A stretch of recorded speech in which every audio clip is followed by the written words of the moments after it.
Welcome, once again, fans, to the pro wrestling reality. Our prior investigation relating to Bret's steamy history with women on the road, and even internationally, behind his ex-wife Julie's back, has had fans of this industry very emotional. Some fans were very hot, very vocal. Some very powerful discussion and questions were brought forward by the fans. And for this follow-up investigation tonight, we will continue the story and further investigate the shocking behind-the-scenes behavior of Bret by exploring those final years of the relationship between Bret and Julie, beginning at the initial stages of Bret's stroke. Once again, we will be exploring these claims by reading passages from the book by Julie Hart, Heartstrings. Once again, I highly suggest you go out and buy a copy of the book, especially if you are a major original era wrestling fan, as prices are skyrocketing recently for this piece. And we want to once again thank Julie for writing this very moving biography. I mean, it must have been very difficult to put this story into the public, but I personally think it is very important for fans to confront the behind closed doors reality of her life with Bret. Once again, this here would be Julie speaking now. Bret finally retired in 1999 after getting a concussion in a match against Bill Goldberg. He was done with wrestling, but we didn't finally come together as a family as I'd always dreamed. Instead, Bret and I spent a lot of time apart and fought when we were together. When he had his stroke, he was on his way to sign our divorce papers. Good. Beans and I were headed out for a bike ride, but changed our minds and went back inside for tea. When we walked in, Dallas was on the phone with Bret. "Mom, it's Dad. He sounds drunk." I wasn't going to take the phone, but my intuition moved me towards the receiver. "Yeah, what?" I said flatly. "Jules, can you come get me? Where are you?" He couldn't really tell me, and I stopped feeling annoyed and started worrying. "I fell off my bike, and I can't get up. Just come get me." "Okay, but where?" "I don't know." "Are you okay?" "I can't stand up." I asked if he had broken his leg. He said he didn't think so. He was starting to sound tired and slur his speech. I started to panic. I tried once more to get him to tell me where he was. He just kept saying he was where we had read the book.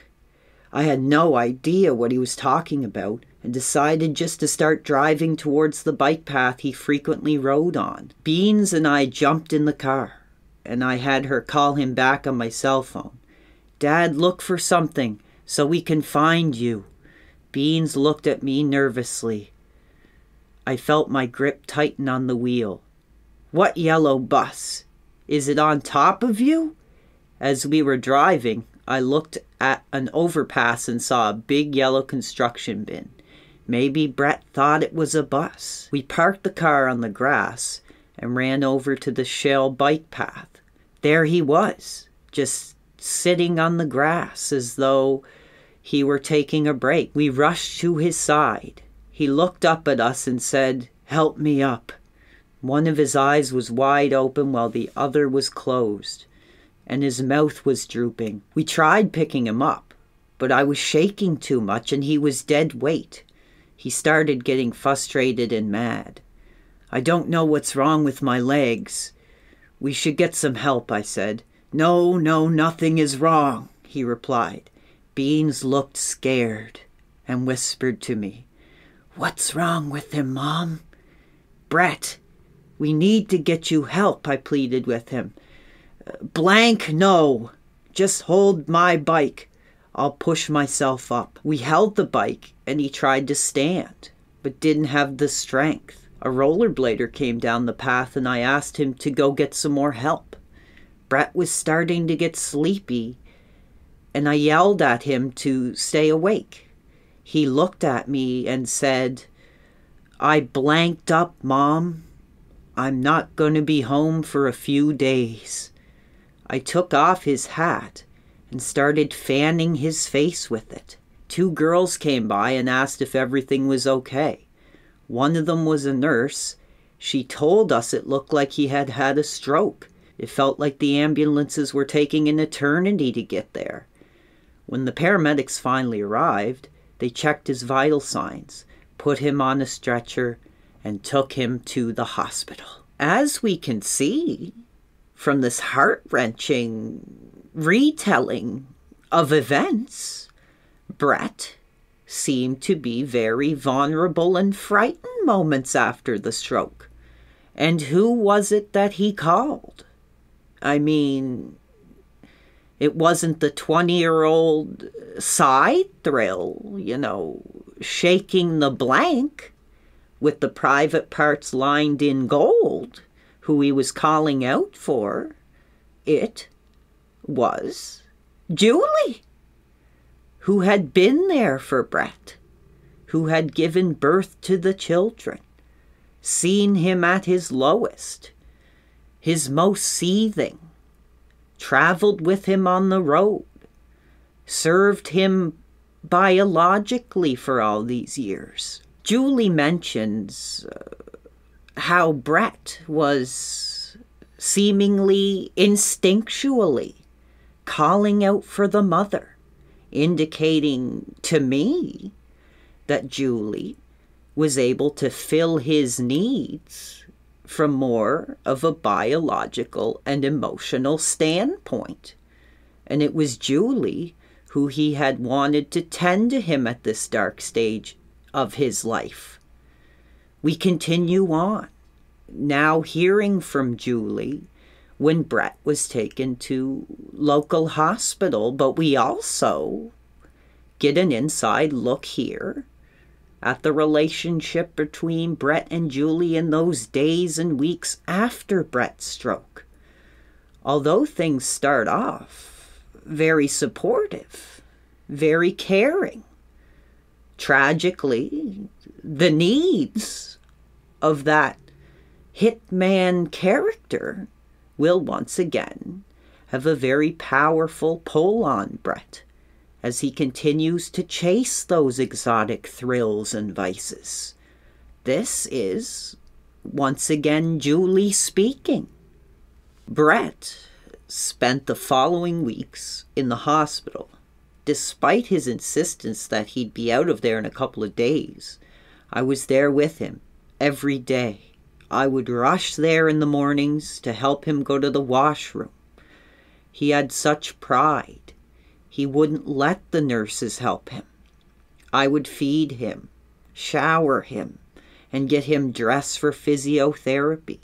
I would massage his arms and legs, helping improve blood flow to his weakened left side. Brett began to feel depressed over his newfound frailty, especially when he struggled with his physiotherapy. The stroke changed him in so many ways. He was much moodier and more forgetful. Some things stayed the same. He continued with his secretive behavior, refusing to take calls in front of me and lying about where he was. I kept my distance, not wanting to upset him. He would tell me it wasn't me, it was him. One night, as we lay in bed, Brett said there was something he wanted to tell me. Jules, sometimes I think I had the stroke because of all the terrible things I did. Did you know that on the day I went for that bike ride, I was on my way to sign our divorce papers. I was so fed up with where we weren't going anymore, and all we ever seemed to do was fight. I was firing you and my manager that day. I just couldn't do it with either of you anymore. You both had to go. I lay in silence with my head on his chest. Julie, I believe that accident was God's way of...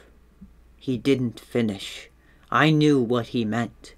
We held each other tightly until we fell asleep. We spent Easter as a family. Brett acted upbeat, but I could tell something was wrong. I asked him what he wanted. I don't know anymore, he said slowly. The next morning, I was in the bathroom and glanced over at a pile of reading material he kept by the toilet. There were some emails sitting on top. He had been printing them out since the stroke. It made them easier to read. I read them. Now I knew what was up. I was electrified. I couldn't stop reading what this girl had written. It was from a girl he had met in Italy, and it was quite suggestive. I read it over to make sure I wasn't blowing things out of proportion, and then got angry at myself for allowing Brett to use me. I was hesitant to confront him about it because I knew he would just deny everything. The first thing I said to him was, Brett, please don't lie to me. About what?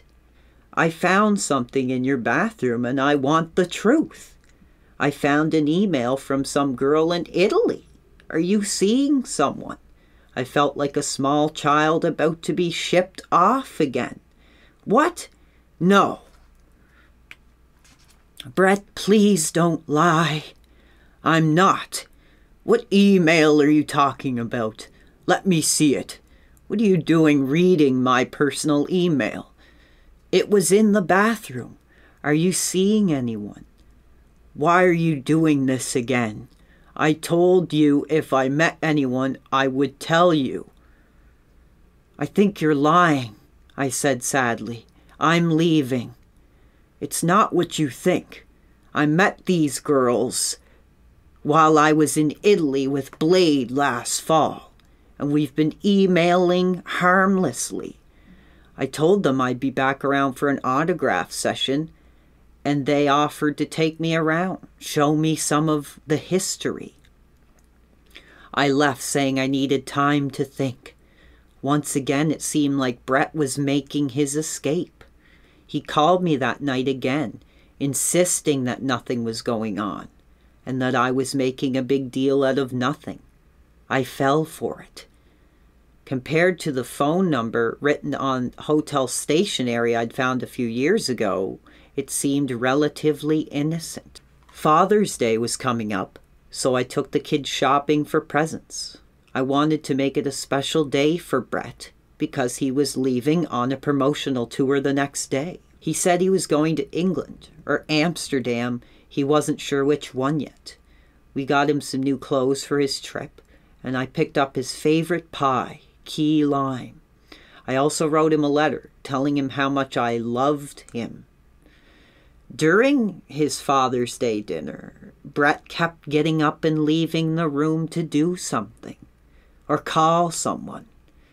We went to bed early and we tried to have sex, but he couldn't. I asked what was wrong, and he said he was tired. We were just laying in the dark when suddenly he said, Jules, no matter what happens, I will always love you. It sounded like a goodbye. The next morning, Brett woke up early to do some last-minute packing while I waited to drive him to the airport. I was grabbing some of his bags to take them to the car when I noticed his ticket lying on the floor. On it, in big black Sharpie, was written, Italy. I stood frozen, staring at it. Brett came into the room, and I said, "Don't lie to me. Where are you going?" He saw the ticket and lied anyway. "I don't know. I think I'll start in England." I walked out and got into my car. I sat there with my head on the steering wheel. I was going to drive away when he came out and put his stuff in the car. I decided to drive him to the airport anyway. I wanted to get rid of him, to make sure he got on the plane. We drove in tense silence until he leaned over and touched my arm and said, "Julie, it's not what you think." I pulled my arm away and said as viciously as I could, "Don't touch me." When we pulled up to the airport, I screeched to a halt and told him to get the blank out of my car. I didn't know what to do with myself and started smoking like crazy. When I got home, I immediately told Jade all about it, sounding as though I had just witnessed some horrific accident and was still trying to process it. Dallas heard and told me to shut up about it. Good God. "We're sick of hearing about him and you," he explained. I was shocked, but understood why he reacted like that. I would eventually find out that Brett had gone to meet Cinzia Rota, a woman he had met at an autograph session in Italy. She had shown up with the intention of marrying the hitman. Good Lord. She'd been in love with him since seeing him wrestle as a little girl. Apparently, her entire bedroom had been plastered with posters of Brett, including pictures of him with the kid. This girl was everything Brett needed to feel like the hitman again. When he returned to Calgary, he tried to downplay the affair, claiming all they did was go sightseeing. I didn't believe any of it. He tried to get close to me again. He would reach for my hand when he spoke to me and refer to me as Mom, implying we were a family again. I guess Italy hadn't gone as he had hoped. I told him I needed some space and went back home to Regina to figure things out. He called me in Regina, and his tone had changed.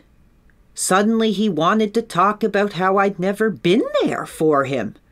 He complained about how I didn't take care of him after he'd gotten his wisdom teeth removed. I guess he'd forgotten about the stroke. A few days later it was another call, and another change of heart.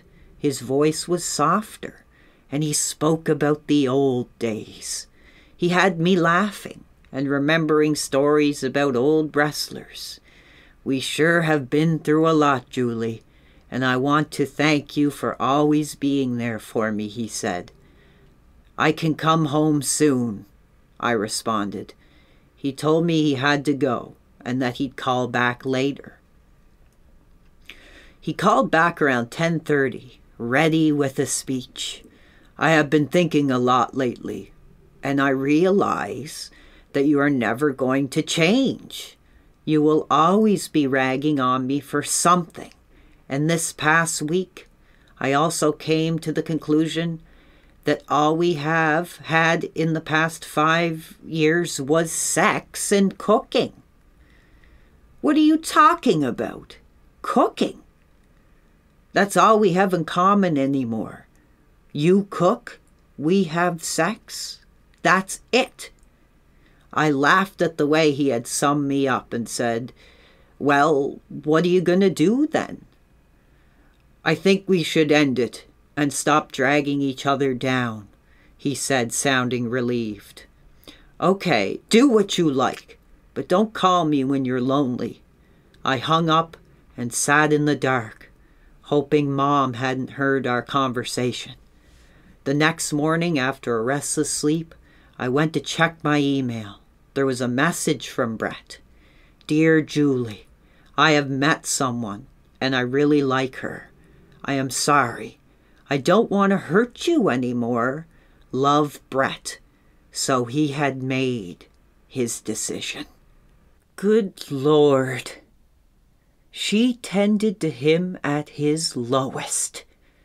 Brett, at that moment in time, could have been, for all we know, on his deathbed. And Julie was doing everything she could to tend to Brett in this frail state. She was giving the emotional support and the body as well to Brett, even as he was unable to perform. Although it is unclear if this was because he was already in the stages of communication with another woman, or if it was due to the stroke, but regardless, they were, at least according to this book, still together at different points during this time, as well as still being intimate. You could tell Julie was seething when she confronted Brett about the bathroom reading material. A whole different story than something as innocent as the newspaper or an Archie Digest comic book. Julie was most likely haunted by the ghosts of Brett's past behavior when she found the lustful email exchanges in which Brett claimed they were nothing more than friendly, although Julie stood firm, feeling that Brett was hiding something, and you can tell she was hot. Next thing she knows, Brett's packing the bags and flying to the same country where the secretive woman was then residing, seemingly, in Julie's eyes, preparing for a steamy rendezvous. We now continue on. Brett showed up at my door with a turkey and hit on me. I found it amusing and disturbing. I asked if Cynthia knew he was here. He said yes, and that she didn't have a problem with us being friends. I let him in and showed him around my new house. We made small talk, but I tried to move things along quickly. My boundaries were stronger than they had ever been with Brett. He picked up on it and said he'd better go. I walked him to the door, and before I could open it, he said, "Julie, I still have strong cravings for you, and it's been really hard to overcome them." "You will," I said sympathetically. I hugged him and shut the door, wondering what that was all about. I called Brett's assistant, Marcy, who told me that Cynthia was in Italy. Oh my God, she leaves, and on the same day, he shows up with a turkey looking for sex. I found out about their marriage a few days later. They had been married for a while, but Brett had been keeping it a secret. He eventually gathered the kids together and told them. Blade came right home after, slamming the front door. I recognized the look on his face. It was the same one I had had so many times over the years. I asked him what was wrong, and he couldn't even speak. He was so mad.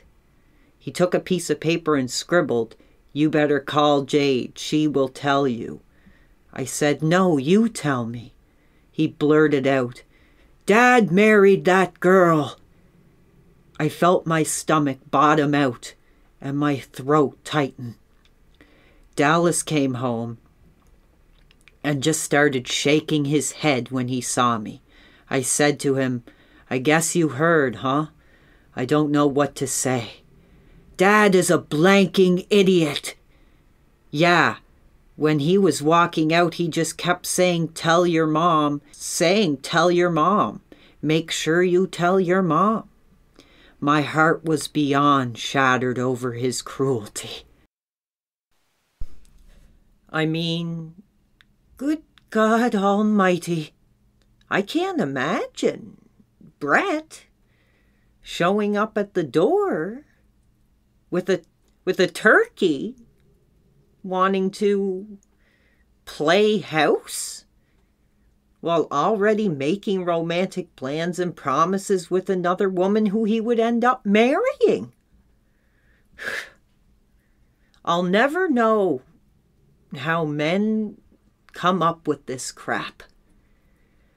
I do truly believe that no matter how many different thrills Brett was admittedly sampling, nationwide and internationally, that he did, in fact, have the very emotional, physical, and biological attraction for Julie, as displayed by these passages. I mean, so he could have been very well have been trying to salvage the relationship. I think both of them did give it a try when things started to break down. But now, with all that has come forward in recent years, I think many fans of this industry truly are conflicted with their views on Brett, as I feel even personally, knowing Brett put Julie through hell. I mean, it's a lot like seeing your own father, sort of disrespect your own mother at a very impressionable, vital life stage. As I truly felt Julie, in a way, represented herself as sort of a mother figure to the fans in the eyes of many. And I truly think Brett was seeking more in a woman than what Julie had to offer. In saying that, I feel Brett felt although he had a partner, she, in his mind, didn't live up to what he expected from a woman of a major entertainment superstar. Sadly, when all has been said and done, there is only one thing we know for sure.